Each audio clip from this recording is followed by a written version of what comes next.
there's sometimes I wish we can go back to 2005 to 2014. So thank you for that introduction. I want to make it known first that I do support University of Utah and love the guys there. And I really want them to go 11-1 this year. So really hoping for that. But I mean, I think if you know anything about me, I'm always going to stay positive, and I'm always going to be appreciative of the people that got me to where I'm at, and that had a lot to do with my past as a coach, and definitely with the university right up the hill here. And so I'll never say anything bad about them, but I also recognize a lot of people that have had their hand in raising me and then building me into who I am today. So it's an honor for me to stand up before you and to give you a few of my words, some opinions. I think I prepared a great talk, and then I presented it to my wife, who's not here, and I have to apologize for her because she has motherly duties, and she would be here, but she wanted me to be here. It was really important for me to be here through her, and she wanted to hear my talk. So I gave her my talk, and I could tell right from the beginning, she was like, you know, and so I said, okay, what do you think? And she's like, this is what I think you should talk. Because she was writing notes when I was giving my talk, and said, this is what you should do. So I memorized the notes, and I've abandoned my other talk. So if this doesn't go well, we'll blame her.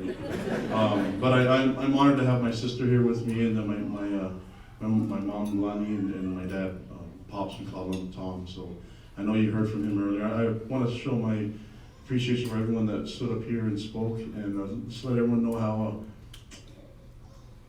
how full my heart is, just because I'm so proud of all of you. And so there are a lot of people here that I admire a lot, and I know I get a lot of attention because I'm on TV all the time, which adds about 40 pounds, especially when you're watching TV. So, I'm honored to be here and to share some thoughts with you. And I was asked to focus a little bit on building and strengthening relationships, and I think there's a lot of principles that go into that. And I had to select a few of them that my wife selected for me to focus on. And the three that I want to focus on are affection, appreciation, and communication. And those are the three that I want to talk about. And I think if you just look at affection, I think it's something that most people just look at it as a physical thing, right? And the evidence is in a hug or a kiss or holding hands or something like that. But affection actually goes into things more deeper than that. It's being accountable and being there. Being involved, making sure that you're always someone that they can always count on, and I think that's probably one of the most important things. I think there's a lot of people that have a hard time showing affection, and I'm always the first one to hug them, and it's kind of, you tell that they don't want to hug. Tough luck, you know. I'm a hugger, and I can explain a little bit why, and an experience I'll give you. But I think we can say I love you more. You know, sometimes it makes people uncomfortable, but their only response back can be nothing, which is okay, right? And I think that there's sometimes we can just love more. Whenever I'm angry with my children, I just remember the moment when they first came to my life. And I remember saying, I've never loved anything so much. And then I remember getting another one and going, how can I love another one? And then I got a third one. And that's pretty much where it ended, because my wife said that's enough. But never thought I could love anything so much. And then I understood a little bit where my dad was coming from and how he raised me. And I understood a little bit more about where my ancestors came from, my grandfather and his ancestors. And I thought, okay, I should probably look into this a little bit more. I think it's important for us to remind ourselves why we're here and how much love. I love the gospel because I know I can see my family again. It's a huge part of that. I've become a better person and made better decisions because of added responsibilities of a father and a husband mean more, and I value the other ones more than a son and a brother because I'm responsible for others. It's elevated my standard of living and elevated how I'm going to conduct myself now. I think a lot of you can say the same thing, right? I mean, I make better decisions as a father and as a husband than I did when I was a single guy with a six-pack, right? I mean, six-pack abs, not, you know what I mean? But, okay, four-pack.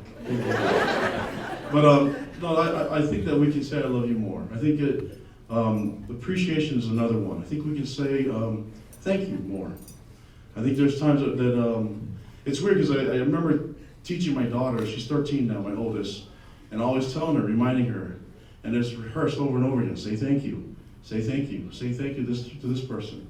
Say thank you to that person for serving you. Say thank you to that person for being nice to you. And I always ordered her to say thank you. But you know what she learned the most is when I said to her, thank you. Thank you, daughter. When I told her thank you and I showed her appreciation, she learned and she got it. It's from going from a fixed mindset to a growth mindset where I'm trying to teach her how to be, but most importantly, as parents, they learn from our example. And I don't think we say I thank you to children enough. They don't get it. We try to beat into them and with a rehearsal of, hey, thank you, thank you, thank you. But the biggest way to teach them is to have them live it and show them that you appreciate them. So I think we can say thank you a lot more. I think we can communicate better. I think it's important for us to say I'm sorry. You see where I'm going with this, right? I think it's okay to say I'm sorry. I think it's okay to say that I don't know everything. I don't have all the answers. I need help. I think it's okay to look to help others and to serve others and to communicate. And I think I'm talking to a bunch of people that get it already. You guys all understand it. And I'm not telling you anything that you don't already know. I'm just reminding you, right? Because these are the things that built me. And everything that I'm talking about is not original to me. I'm not some guru that understands people and understands relationships. I'm just repeating to you what was been taught to me by mentors and people that loved me. I stand in this place today because of others' hard work and sacrifice. That's who made me. You got to hear from my father. I wish you could sit and talk with him entire nights and hear what he has to say, his experiences and the knowledge that he can share with me. That's who built me. All the mentors that are here, my cousins, my loved ones, my friends, you built me. That's the concept of village raising young people. I was raised by a village of wonderful people that loved me and cared enough for me, and all I did was soak it in and learn from my experiences. So I'm no different than a lot of you, but I hope that we can reflect on the moments that brought us to where we're at now, on the people that taught us how to love, to say I love you, taught us how to say thank you, taught us how to say I'm sorry. Those three principles, those three phrases were evident to me when I sat with my grandfather, who's now passed for, 3 years ago? 3 years ago, my grandfather came here from Tongan. He settled in San Francisco and he worked as a custodian at a small motel. And he worked hard and tirelessly to try to get the rest of his family here in the United States. And I remember when there's a point in my life where I had to live with him. When I was raised, my parents divorced when I was 6 years old. And just give you some background, I mean, not to go into too deep, but I didn't see my mother again until I was 24. So from that moment, my parents divorced, it hurts everyone that goes through that. You understand what I'm talking about. I moved from place to place. I lived with my grandpa. I lived with him. I saw the struggles that he had to go through. I helped him as we worked and struggled through some things in San Francisco, San Mateo. We worked together, but I saw him grow as a person that came from the islands, frustrated with learning a new language, going through all the different changes that are here in this country. And I saw him be strengthened by the gospel of Jesus Christ. I saw him be strengthened by others' love and others' sacrifice. And I saw him bring his children from the islands here to the States as they settled in different places in LA, San Francisco, Provo, Utah, and Salt Lake City, and different places in the country, in Texas. And I saw as they flourished because of his love and his sacrifice. And so fast forward a few years, he's now got a bunch of children that are here in the United States, and he's proud, and he's dying. And he sits with me, and a few months before he passed, I sat with him, and we had a different relationship. He disciplined me quite a bit. It was different back then, right? But he sat with me and he said, I'm sorry. He told me he was sorry for the things that he did that wasn't right, but the discipline that he thought would make me tough. He said, I'm sorry. And then he said, thank you for helping me become a better person. And then he told me he loved me. And then he said, you're a better person than your dad, and you're a better person than me. He said, always choose kindness when you deal with people. So now I'm a head football coach. And it's a little bit different because I'm coaching a sport that people say are violent. It's not violent. The way I teach is to be physical and aggressive and to be competitive. Violence inflicts damage that lasts a lifetime. Aggression and sportsmanship can have its place in football. Violence is not there. It cannot be part of that sport. And it's important for me as a coach to teach my players to play the game with control and sportsmanship and honor and to be aggressive. And you probably know I've been vocal about it. My guys will play hard and hit people and they'll extend their hand and help them up. I learned that from Lavelle Edwards, who was a great mentor of mine, that you don't play the game angry. You play the game under control and you appreciate it and respect it the right way. You don't do things in anger. I learned this lesson when I was young. He said when you do things out of anger, you make dumb decisions. So we don't focus on anger, we focus on aggression and physical. But we have to keep our heads. And that's what I'm trying to teach, right? And I've had a lot of people express their opinions. Oh no, you gotta go back. No. That's how I was built. Toughness, it's how I was built. All of us come from tough backgrounds. We were built for this movement here, to make things better, to stand up and compel others to follow. That's what we were built for. We weren't built for football. We're big and we can play the game. We were built for life. That's what we were built for. The toughest person is a person that's willing to walk away from a fight. That's what I teach my players. That's what I teach my kids. That's what my father taught me. That's the tough people. When you're willing to do that, you feel empowered. When you learn to make great decisions and do things with great behavior, you become empowered. And you fight to find others to follow. That's the difference. And I'm telling you all of this because I'm a product of other people that have built me tough. Great decision makers. My grandfather said he was sorry, but he didn't have to say that. You know why? I already knew. He changed. The gospel of Jesus Christ came into his life. I remember the moment he changed. We watched General Conference, and there was a talk about abusing children. He put his arms around me and hugged me and never struck me again. That's tough. Someone that's willing to throw away a stupid tradition that he brought in and he's willing to change. That's tough. Someone that's willing to say, I'm sorry and I love you. That's tough. We are those people. My grandfather's no different than the people in this room. You guys all are all movers. You guys are all people that are compelled to help the society. And I'm honored to be here and to share this moment with you. But our work is not done. I'm thankful for Pictar for this opportunity. Let's get going. Let's do this. You know, I'm proud. My heroes all are in this room. Everyone that spoke here in this microphone, Paul, Gene, you guys are my heroes. I'm the see people that do great things. See me? That do great things for other people, for young people. You are my heroes. You are who I idolize and I look up to. You are the toughest human beings I know because you lead and you follow, and expect others to follow. And so I applaud you in this moment. I'm honored to be here. I can tell you one thing that as a young man when I grew up, I'll tell you one more experience that I had. We grew up in, maybe you can find out why I love you so much when I tell you the story. Some of you may have already heard this. But you know, I talked about my parents divorcing at 6, and then I moved all over the place from different cities. And you know, divorce is hard, right? Especially for a young kid. And I felt abandoned. My mother wasn't there, and it was hard. I'm thankful that my dad found a lovely woman to marry who has been a great mother to me later in my life. But at this moment, I was 9 years old, and I was struggling with a lot of things. And when you're struggling and you're taught to be tough and to hold things in.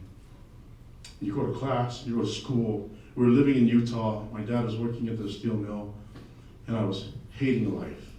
It was hard. Had to put on this face of just being happy, going to school, and it was just hard for me. And a group of BYU football players came to do an assembly at Cascade Elementary when I was 9 years old, and I love BYU football.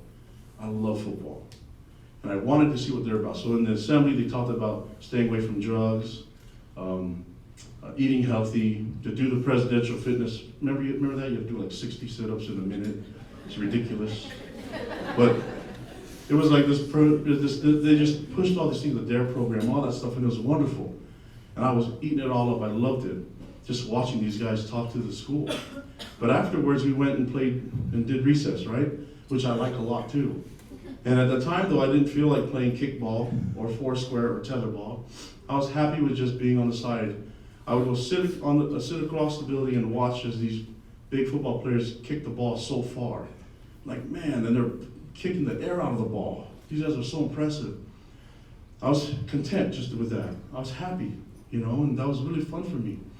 One of the players walked over to me, and I was getting nervous. I'm like, well, what's he doing? He walked over and he sat next to me. And he talked to me for a minute. And I don't remember saying much. I think I just shook my head yes and no and things like that and told him my name. But it was a conversation that helped change my life. At the end of it, he leaned over and he put his arm around me. He gave me a hug and he said, everything is going to be fine, and God loves you. I've heard that probably 1,000 times since I was 6. That's the first time I believed it.